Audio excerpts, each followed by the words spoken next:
The three of us were definitely dead keen to come up and see you all, and obviously wish you the best of luck, and just make sure you enjoy every moment, and we'll all be supporting you back home. We were watching every single game, and just do your best, work hard, and make sure you stick together, and hopefully you'll be coming back with that trophy.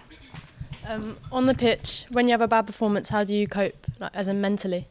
Everyone obviously plays bad, but I think from my point of view, you might play bad for 10 minutes, but you can always make that the next 10 minutes better.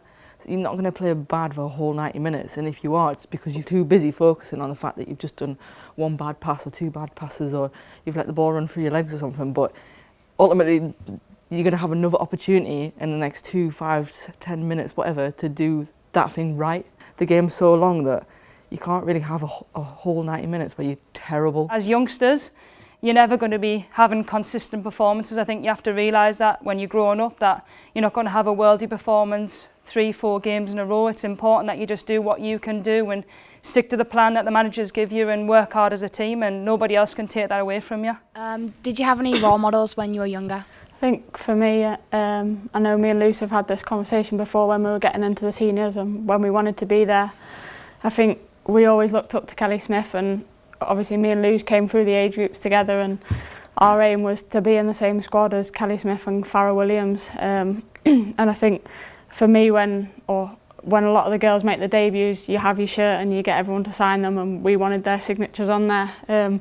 So for us, we kind of grew up watching them, and ultimately we ended up being in the same squads and playing in the same games as them.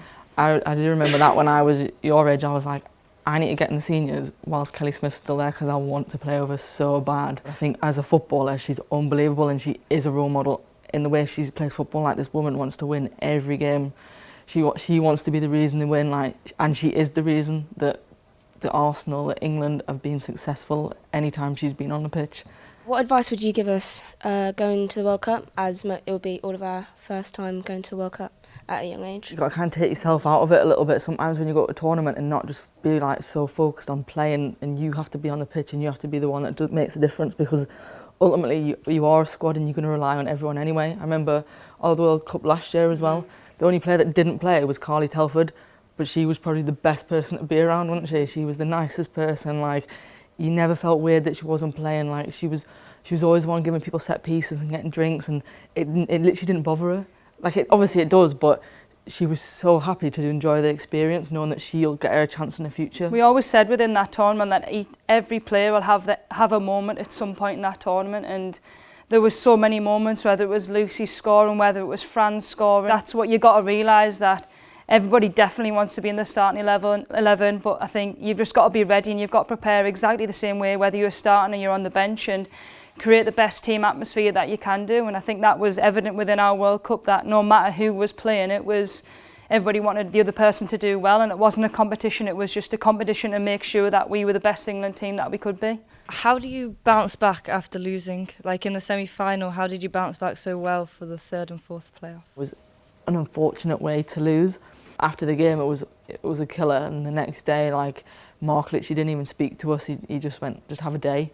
And then after that, it was like, right, we're going to beat Germany. And that was it. End of story. No talk of Japan, we're going to beat Germany. I think we always used in that tournament about creating history, and it was just another chance to go and do that. And as Lucy said, it was tough, and the mood in the camp the day after, it was hard, because I think when you've got beat, I think you feel a little bit more tired. You might be missing home a little bit more, but I think it was good that most of our friends and family were over. It allowed us to go and have a day away from the hotel. And then as soon as the morning meeting came the next day, it was literally, as what Lucy said, we're going to beat them. We can't go away from here without a medal. And I think that probably shown our performance, that we didn't really play as well as we could have played. But there was no doubt that every girl worked as hard as they possibly can and give everything for the England shirt, and you come home with the bronze medals. How do you prepare for a big game? What are your pre-match things? For me, I just like to be relaxed, know my job, what I have to do before, check set plays, and then kind of just be myself. And then once I get out on the pitch in the warm-up, then that's when I really start to focus in. I think you do have to remember that everyone prepares differently though, because I'm always next to Karen Bardsley in the change room, and she's complete opposite of me. Like, she has to put left hip, right foot, right, left, like, and I'm just like, whoa, I'm off. Like, I can't, I'm not like that. So, I mean, it works for her, and what I do works for me, but, you know, I would never tell her to do what I'm doing, or she tell me to do what she does, but it works for us, and I think it's important to respect what people, the way that they want to prepare. How do you stay focused during meetings? In tournament football, you're not going to get to train as much. So a lot of the work has to be done in the classroom. So I think in terms of being focused, that's like your training session.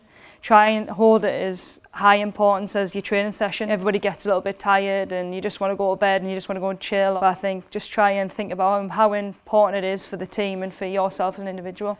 You're not focusing just for yourself, but it is for everyone else around you, because if you've got a tactical meeting and you've not listened, the whole team's going to be messed up. That's all I ever think of, is I'm doing this because I want to win the game. I might not enjoy it, or I might enjoy it, but I enjoy winning at the end of the day, and that's why I do it, because I enjoy winning, and that's all I keep thinking about when I am in a meeting. First and foremost, I'm sure you'd like to thank Lucy, Gemma and Steph for coming along this evening and sending you some pearls of wisdom. So on behalf of the staff and the players from the 17s, thank you very much.